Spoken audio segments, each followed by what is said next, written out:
Chapter 5 of Ancient and Modern Celebrated Freethinkers by Charles Bradlaugh.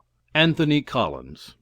Freethought, as developed in the deistic straggles of the 17th century, had to battle for existence against a puritanic reaction which took its second rise from the worn-out licentious age of the last of the Stuarts, and that of the no less dangerous, though concealed, libertinism of the Dutch king.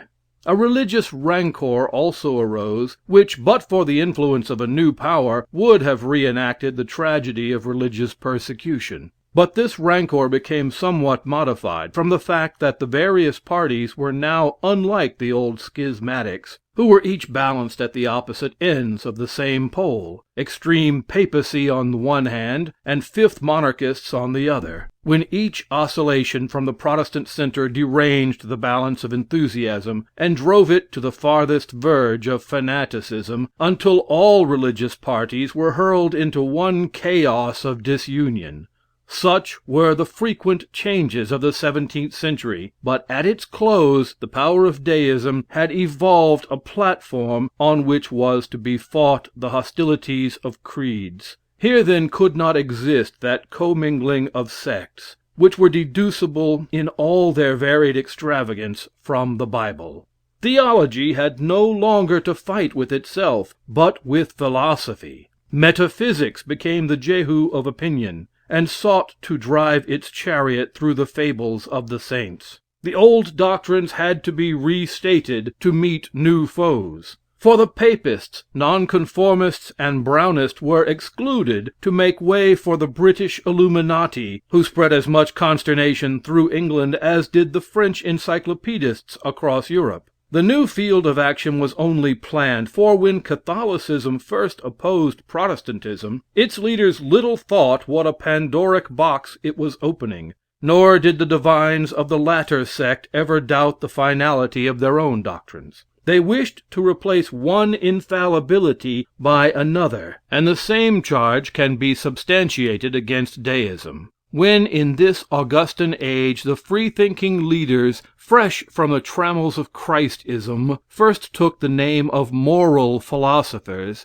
they little knew they were paving the way for an atheism they so much dreaded, a democracy more unbridled than their most constitutional wishes, a political economy to be tried for half a century and then to be discarded, a revolutionary fervor which should plow up Europe and then give place to a communism which the first founders of this national agitation would have gazed upon with amazement and shrunk from with despair.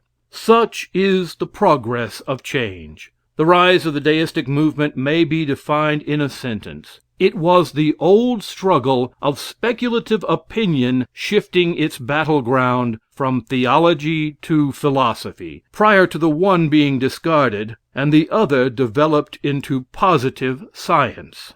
Among the most distinguished of these reformers stands the name of Anthony Collins.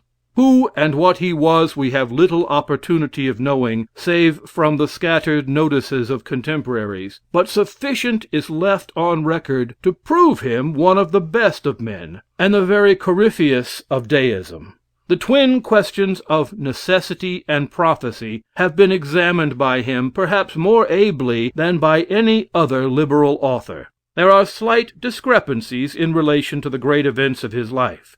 The Abbe Lodovicat says he was born June 21st, 1676, of a rich and noble family, at Heston in Middlesex, and was appointed treasurer of the county. But another account says Hounslow, which we think was the more likely place. He was educated at Eton and Cambridge. He studied for the bar for some time, but being wealthy, ultimately renounced jurisprudence, while his youthful studies admirably fitted him for his subsequent magisterial duties. He was clever, honest, learned, and esteemed by all who knew his character. The elder Disraeli says that he was a great lover of literature, and a man of fine genius, while his morals were immaculate, and his personal character independent.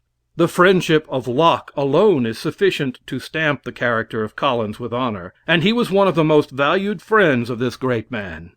In a volume published by Des Maizeaux, a writer we shall have occasion to notice, in the year 1720, containing a collection of the posthumous works of Locke, there are several letters addressed to Collins, which fully substantiate our opinion.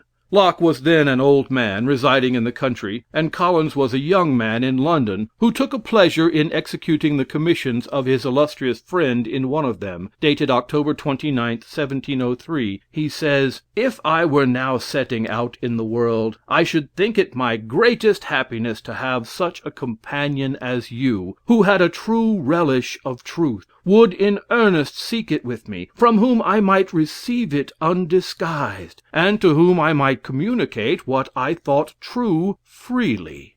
Believe it, my good friend, to love truth for truth's sake is the principal part of human perfection in this world, and the seed plot of all other virtue; and, if I mistake not, you have as much of it as ever I met with in anybody. What then is there wanting to make you equal to the best, a friend for any one to be proud of?" During the following year, the correspondence of Locke appears in a most interesting light. The affectionate inquiries, the kind advice, and the most grateful acknowledgments are made to Collins.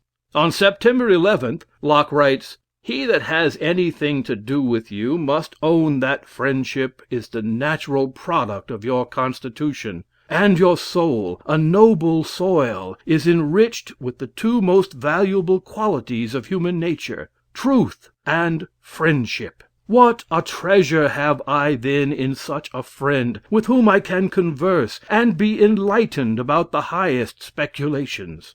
On the 1st of October, he wrote Collins on his rapid decay, "But this I believe he will assure you, that my infirmities prevail so fast on me, that unless you make haste hither, I may lose the satisfaction of ever seeing again a man that I value in the first rank of those I leave behind me." This was written 27 days before his death. 4 days before his decease, he wrote a letter to be given to Collins after his death. This document is one of the most important in relation to the life of the great Freethinker.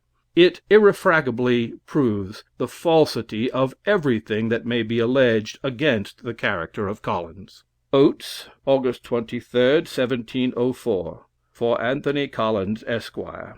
Dear Sir, by my will you will see that I had some kindness for, and I knew no better way to take care of him than to put him and what I designed for him into your hands and management. The knowledgment I have of your virtues of all kinds secures the trust which, by your permission, I have placed in you, and the peculiar esteem and love I have observed in the young man for you, will dispose him to be ruled and influenced by you. So of that I need say nothing. May you live long and happy in the enjoyment of health, freedom, content, and all those blessings which Providence has bestowed on you and your virtues entitle you to. I know you loved me living, and will preserve my memory now I am dead. I leave my best wishes with you. John Locke. Such is the honorable connection which existed between Locke and Collins. Collins' first publication was a tract, Several of the London Cases Considered, in the year 1700. In 1707 he published an essay concerning the use of reason on propositions, the evidence whereof depends upon human testimony, in which, says Dr. Leland, there are some good observations, mixed with others of a suspicious nature and tendency. It principally turned on the Trinitarian controversy then raging, and is of little interest now. In this year Collins united with Dodwell in the controversy carried on by Dr. Samuel Clarke. One of Clarke's biographers alluded to it thus: Dr. Clarke's arguments in favor of the immateriality and consequent immortality of the soul called out, however, a far more formidable antagonist than Dodwell, in the person of Anthony Collins, an English gentleman of singular intellectual acuteness, but, unhappily, of infidel principles. The controversy was continued through several short treatises. On the whole, though Clarke in some instances laid himself open to the keen and searching dialectics of his gifted antagonist, the victory certainly remained with the divine. Of course, it is only to be expected that such will be the opinion of an opponent, but it is further proof of Collins' ability and character. In 1703 appeared his celebrated Discourses of Freethinking, which perhaps created the greatest sensation in the religious world, with the exception of the Age of Reason, of any book published against Christianity. This book is as able a defense of the freedom of the expression of thought without penalty as was ever published. It is divided into 4 sections. In the first, freethinking is defined in 5 arguments. In the second, that it is our duty to think freely on those points of which men are denied the right to think freely, such as of the nature and attributes of God, the truth and authority of Scriptures, and of the meaning of Scriptures, in 7 arguments and 11 instances. The third section is the consideration of 6 objections to freethinking, from the whole of which he concludes: 1. That freethinkers must have more understanding, and that they must necessarily be the most virtuous people. 2. That they have, in fact, been the most understanding and virtuous people in all ages. Here follows the names of a great number of men whom Collins classified as freethinkers, and of whom we have no reason to be ashamed. This book was answered by many divines, but none of them emerged from the contest with such Christian honors as the famous Dr. Bentley, considered England's greatest classical scholar. In the same year the doctor published his reply under the signature of Phileleutheros Lipsiensis. The fame of Bentley was considered equal to Collins's, and it has always been represented that this reply completely crushed the freethinker. Nothing could be farther from the truth. Bentley principally attacked the Greek quotations, and denounced Collins for his ignorance in not putting his (Bentley's) construction on every disputed word. For this reply, Bentley received the thanks of the University of Cambridge. In condition with this work, Collins is also charged with wilful deception, which has been reproduced in our own lives by divines who perhaps never read a line of Collins. A French edition of the Discourse was translated under the personal inspection of Collins, and it is said that he altered the construction of several sentences to evade the charges brought against him by Bentley. Dr. Leland is particularly eloquent upon this, and the Rev. Mr. Lorimer of Glasgow triumphantly plagiarizes the complaint of the men whose defects he can only imitate. There is another charge connected with Bentley and his friends, which it is desirous should be exposed. The elder Disraeli says, Anthony Collins wrote several well-known works without prefixing his name, but having pushed too far his curious and polemical points, he incurred the odium of a freethinker, a term which then began to be in vogue, and which the French adopted by translating it in their way, a strong thinker, or esprit fort. Whatever tendency to liberalize the mind from the dogmas and creeds prevails in these works, the talents and learning of Collins were of the first class. His morals were immaculate, and his personal character independent, but the odium theologicum of those days combined every means to stab in the dark, till the taste became hereditary with some. I may mention a fact of this cruel bigotry which occurred within my own observation, on one of the most polished men of the age. The late Mr. Cumberland, in the romance entitled his Life, gave this extraordinary fact. He said that Dr. Bentley, who so ably replied to Collins' discourse, when many years after he discovered him fallen into great distress, conceiving that by having ruined Collins' character as a writer forever, he had been the occasion of his personal misery, he liberally contributed to his maintenance. In vain I mentioned to that elegant writer, who was not curious about facts, that this person could never have been Anthony Collins, who had always a plentiful fortune. And when it was suggested to him that this A. Collins, as he printed it, must have been Arthur Collins, the historic compiler, who was often in pecuniary difficulties, still he persisted in sending the lie down to posterity without alteration in his second edition, observing to a friend of mine that the story, while it told well, might serve as a striking instance of his great relative's generosity, and that it should stand because it could do no harm to any but to Anthony Collins, whom he considered as little short of an atheist. Such is a specimen of Christian honor and justice. In 1715 appeared his Philosophical Inquiry into Human Liberty. Dr. Clarke was again his opponent. The publication of this work marked an epoch in metaphysics. Dugald Stewart, in criticizing the discussion on moral liberty between Clarke and Leibniz, says, "But soon after this controversy was brought to a conclusion by the death of his antagonist, he, Clarke, had to renew the same argument, in reply to his countryman, Anthony Collins, who, following the footsteps of Hobbes, with logical talents not inferior to his master, and with a weight of personal character in his favor, to which his master had no pretensions, gave to the cause which he so warmly espoused a degree of credit amongst sober and inquiring politicians, which it had never before possessed in England."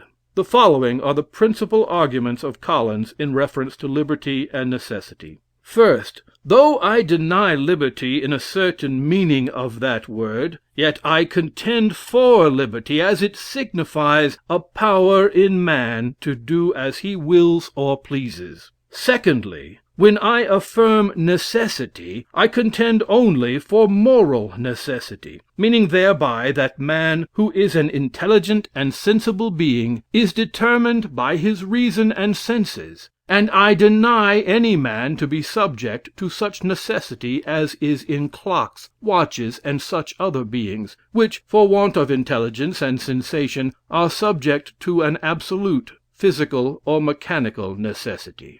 Thirdly, I have undertaken to show that the notions I advance are so far from being inconsistent with, that they are the sole foundation of morality and laws, and of rewards and punishments in society, and that the notions I explode are subversive of them.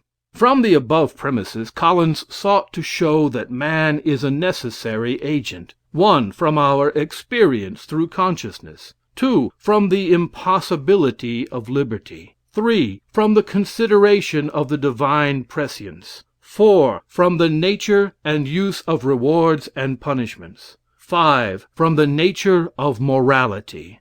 Such were the principles on which the great question of necessity has ever been advocated, from Hobbes to Collins, Jonathan Edwards to Mackintosh and Spencer. In the year 1704, Toland dedicated to him a new translation of Aesop's Fables. There are many anecdotes respecting Collins inserted in religious magazines, most of which are false, and all without proof.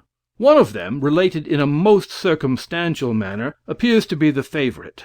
It depicts Collins walking out in the country on a Sunday morning, when he meets a countryman returning from church. "Well, Hodge," says Collins, "so you have been enjoying the fresh breezes of nature this fine morning."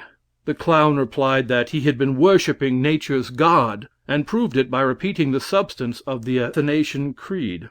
Upon which Collins questions him as to the residence of his God, and for a reply is told that his God is so large that he fills the universe, and so small that he dwells in his breast. This sublime fact, we are told, had more effect upon Collins's mind than all the books written against him by the clergy. When will sensible men reject such charlatanism?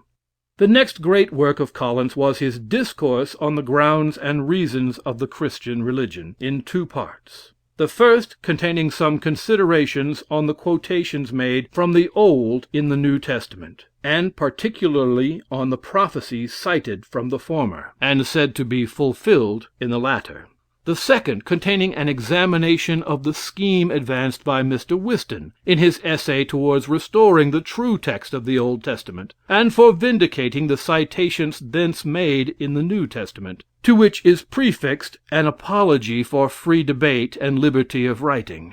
This book took the religious world by storm. It is even thought it struck more dismay amongst divines than his former essay on freethinking. The book proceeds to show that Christianity is not proved by prophecy, that the apostles relied on the predictions in the Old Testament, and their fulfillment in Jesus as the only sure proof of the truth of their religion. If, therefore, the prophecies are not thoroughly literal and fulfilled distinctly, there can be no proof in Christianity. He then examines the principal prophecies, and dismisses them as allegorical fables too vague to be of any credit. In less than 2 years, no less than 35 books were published in reply to this work, written by the ablest and most influential theologians in England. In 1727, Collins published another large work, The Scheme of Literal Prophecy Considered, in which he still further defends his view principally against the sophistical reasoning of Whiston, and finally vanquished the whole of his opponents. Perhaps no freethinker, with the single exception of Hobbes, was so attacked during his life as Collins. Toland and Woolston were persecuted and driven into prison and poverty, but Collins, with his profusion of wealth, could oppose Christianity with applause, mingle in the gaiety of the court, occupy a seat on the magisterial bench, be the welcome guest of the most liberal of the aristocracy, contemporary with others who even languished in prison for the propagation of similar sentiments. Since his day, the clergy have grown wiser. Then the most trivial pamphlet on the deistic side created a consternation amongst the saints, and they strove who should be the first to answer it. Indeed, it was considered a test of honor amongst the clergy to be eager in the exposure of deism. But this style of warfare was discontinued after the lapse of a few years. The most discerning observers discovered that in proportion to the answers published against liberal works, the influence of the most powerful side decreased. Force, then, gradually interfered, and acts of parliament were considered the only logical refutation of a philosophical heresy. The anomaly of our laws interfered again. Collins was rich, and so must escape the fangs of the law. Thomas Woolston was poor, so his vitals were pierced by laws which Collins escaped. Yet both committed the same offense.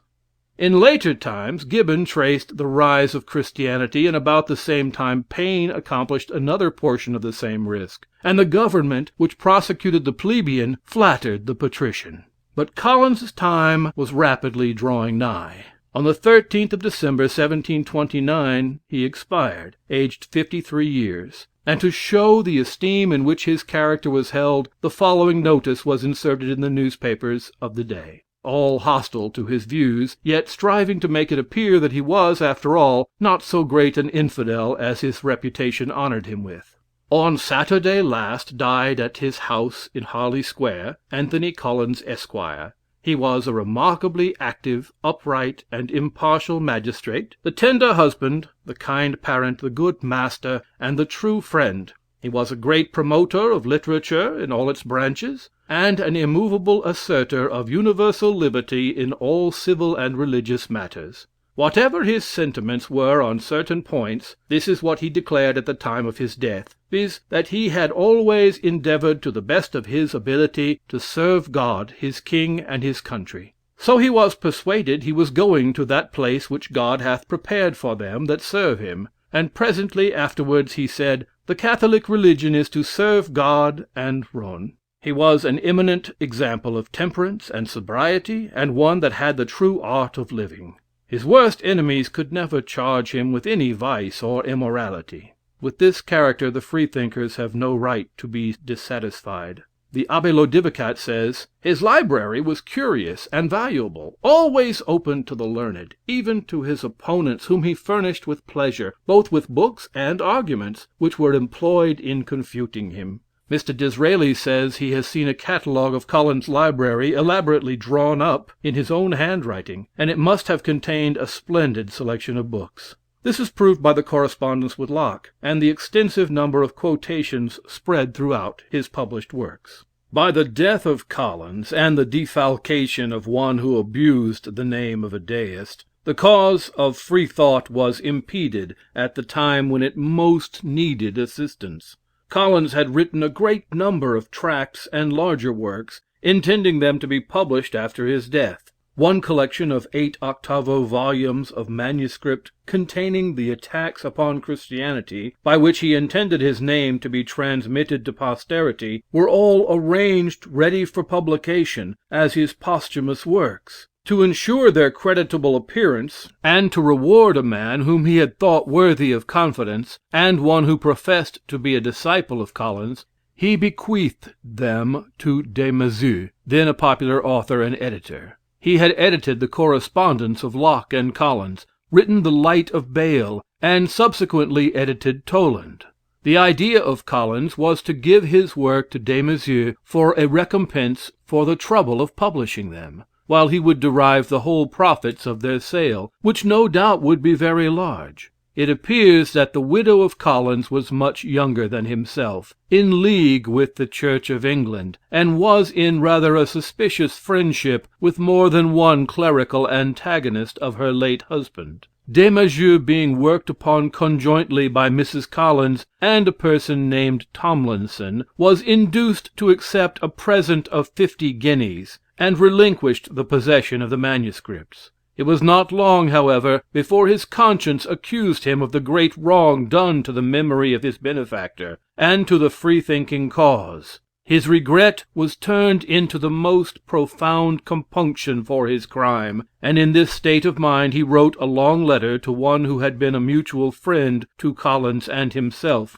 acknowledging that he had done a most wicked thing, saying, "I am convinced that I have acted contrary to the will and intention of my dear deceased friend, showed a disregard to the particular mark of esteem he gave me on that occasion; in short, that I have forfeited what is dearer to me than my own life, honor, and reputation. I send you the 50 guineas I received, which I do now look upon as the wages of iniquity, and I desire you to return them to Mrs. Collins, who, as I hope it of her justice, equity, and regard to Mr. Collins's intentions, will be pleased to cancel my paper."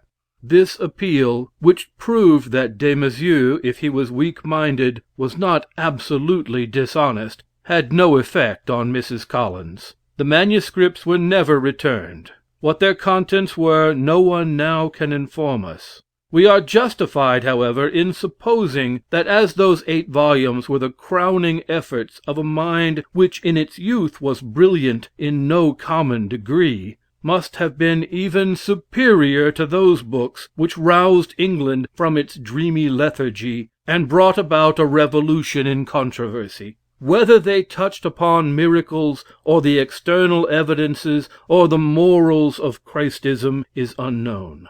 The curtain was drawn over the scene of demolition. 7 years after this time, the controversy was reopened by Mrs. Collins, in the year 1737, on account of a report being current that Mrs. C. had permitted transcripts of those manuscripts to get abroad. The widow wrote some very sharp letters to Des Maizeaux, and he replied in a tone which speaks faithfully of the affection he still bore to Collins' memory. He concludes thus: "Mr. Collins loved me, and esteemed me for my integrity and sincerity, of which he had several proofs. How I have been drawn in to injure him, to forfeit the good opinion he had of me, and which, were he now alive, would deservedly expose me to his utmost contempt, is a grief which I shall carry to the grave.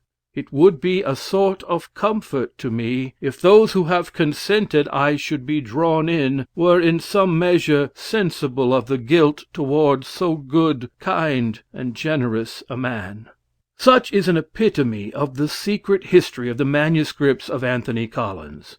If we look at the fate of the manuscripts of other deists, we shall have good reasons for believing that some of the ablest writings, meant to give a posthumous reputation to their authors, have disappeared into the hands of either ignorant or designing persons. 5 volumes at least of Toland's works, meant for publication, were by his death irretrievably lost. Blunt's manuscripts never appeared. 2 volumes of Tyndall's were seized by the Bishop of London and destroyed. Woolston's manuscripts met with no better fate. Chubb carefully prepared his works, and published them in his lifetime.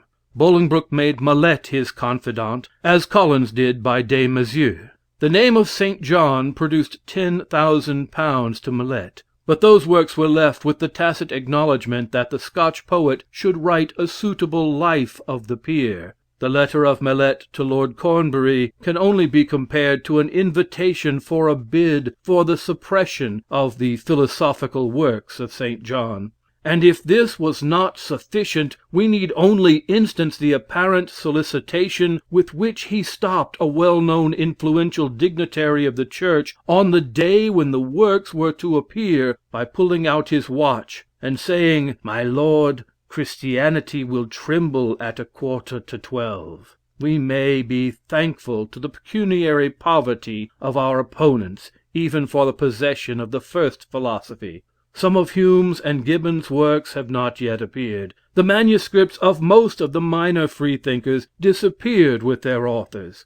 There is no doubt but what Robert Taylor left some valuable writings which cannot be recovered. Such is the feeble chance of great men's writings being published when they are no longer alive." With regard to the literary claims of Collins, his works are logically composed and explicitly worded. He invariably commences by stating the groundwork of his opponent's theories, and from them deduces a great number of facts and axioms of a contrary character, and upon those builds his whole chain of argument. He is seldom witty, never uses the flowers of rhetoric, combining a most rigid analysis with a synthetic scheme, admitting but of one unswerving end. He was characteristically great in purpose. He avoided carrying forward his arguments beyond the basis of his facts. Whether in treating the tangled intricacies of necessity, or the theological quagmires of prophecy, he invariably explained without confusing, and refuted without involving other subjects than those legitimately belonging to the controversy. His style of writing was serious, plain, and without an undue levity, yet withal perfectly readable. Men studied Collins who shrunk from contact with the lion-hearted Woolston, whose brusque pen too often shocked those it failed to convince. There was a timidity in many of the letters of Blount, and a craving wish to rely more on the witticisms of Brown than was to be found in the free and manly spirit of our hero. To the general public, the abstruse speculations of the persecuted Toland were a barrier which his many classical allusions only heightened, and the musical syllables of Shaftesbury, with his style at once so elevated, so pompous, and so quaint, or the political economic doctrines of Mandeville, all tended to exalt the name of Collins above those of his contemporaries and immediate successors. And posterity cannot fail to place his bust in that historic niche between Hobbes, his master on one hand, and Bolingbroke, his successor, on the other. From the great St. John has descended in the true apostolical descent the mantle of freethought upon Hume, Gibbon, Paine, Godwin, Carlyle, Taylor, and Owen. And amongst this brilliant galaxy of genius, no name is more deserving of respect than that of Anthony Collins. End of chapter 5. Ancient and Modern Celebrated Freethinkers, by Charles Bradlaugh.